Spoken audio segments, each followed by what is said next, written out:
Hello and welcome back to my blog. তো আপনাদের সঙ্গে আবারও একটা সুন্দর ব্লগ শেয়ার করার জন্য চলে আসলাম। তো আপনাদের তো আগেই বলেছি আমাদের পাড়াতে হচ্ছে কালী পুজো, আর এটা হচ্ছে কালী পুজোর পরের দিনের ভিডিও। তো কালী পুজোর পরের দিন এখানে ছোট ছোট বাচ্চাদের জন্য, শুধু বাচ্চাদের জন্য বলবো না, বড়দের জন্য একটু খেলার আয়োজন করা হয়েছিল। এগুলো কিছুই না, সবাই মিলে একটুখানি মজা করা। তো প্রথমে ওখানে পাস দ্য বল খেলা হয়ে গেল বাচ্চাদের, এবার হচ্ছে বেলুন ফাটানো।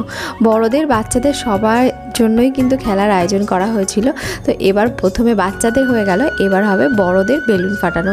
তো ভীষণই মজা হয়েছিল খেলাগুলোতে। হয়তো কেউ বেলুন ফাটাতে পারেনি, এক দুজন মতন ফাটাতে পেরেছিল, কিন্তু এত মজা হয়েছিল। তারপরে এখানে হচ্ছে বাচ্চাদের বাস্কেটের মধ্যে বল ফেলা। তো বাচ্চারাও এত পরিমাণ এনজয় করেছিল, আরুষ তো বলছিল মা এবার ভীষণ মজা হয়েছে। তো একটা খেলা শেষ হতে না হতেই এখানে আরও একটা খেলা শুরু হয়ে গেছে। এখানে হচ্ছে শাঁখ বাজানোর প্রতিযোগিতা। আর আমি কিন্তু ফার্স্ট টাইম এরকমভাবে শাঁখ বাজালাম। সত্যি কথা বলতে একদম ক্যাজুয়ালি বাজিয়েছি, আমি তো বাজাতেই চাচ্ছিলাম না। আমি বলছিলাম যে আমি একদমই পারবো না। তো আমি 22 সেকেন্ড বাজিয়েছিলাম, তো প্রাইজও পেয়েছিলাম।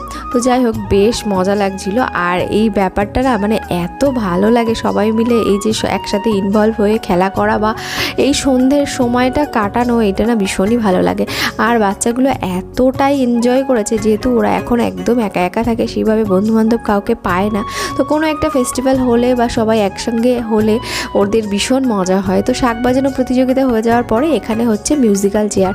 তো এই খেলাটাতে যে এত মজা হয়েছিল, নর্মালি মিউজিক্যাল চেয়ার খেলাটা কিন্তু ভীষণ ইন্টারেস্টিং খেলা আর ভীষণ মজার। তো ভীষণই মজা হয়েছিল সবাই মিলে। আর এতক্ষণ ধরে ধরে ঘুরতে হচ্ছিলো, আমার তো মাথায় ঘুরে যাচ্ছিল। তো যাই হোক, ভীষণই মজা হয়েছে। তো ওটা হয়ে যাওয়ার পরে এখানে হচ্ছিলো মোমবাতি জ্বালানোর প্রতিযোগিতা। আর এই দিদি এখানে 14খানা মোমবাতি জ্বালিয়েছে। কী করে জ্বালিয়েছে আমি জানি না, একটা দেশলাই কাঠি দিয়ে। আমি তো মাত্র 8টা জ্বালিয়েছিলাম। আর তারপরে শুরুই হয়ে গেল এখানে নাচানাচির পর্ব। দেখতে পাচ্ছেন কত সুন্দরভাবে এখানে নাচানাচি হচ্ছে, সবাই কতটা এনজয় করছে আপনারা নিশ্চয়ই ভিডিওটা দেখে বুঝতে পারছেন। তো আপনাদের কালী পুজো কেমন কাটলো, আপনারা কীরকম আনন্দ করলেন, অবশ্যই কিন্তু কমেন্ট সেকশনে জানাতে ভুলবেন না। সবাই মিলে এখানে ভীষণ ভীষণ মজা করা হয়েছে। প্রত্যেক বছর মোটামুটি আমাদের এখানে 3 বছর এই পুজো হচ্ছে এটা নিয়ে।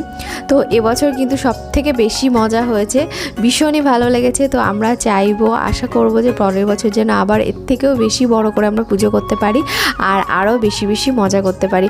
ভিডিওটা কেমন লাগলো অবশ্যই কিন্তু কমেন্ট সেকশনে জানাবেন। আর দেখা হচ্ছে আপনাদের সঙ্গে পরের ভিডিওতে। ততক্ষণের জন্য ভালো থাকবেন, সুস্থ থাকবেন, আর সকলকে টাটা।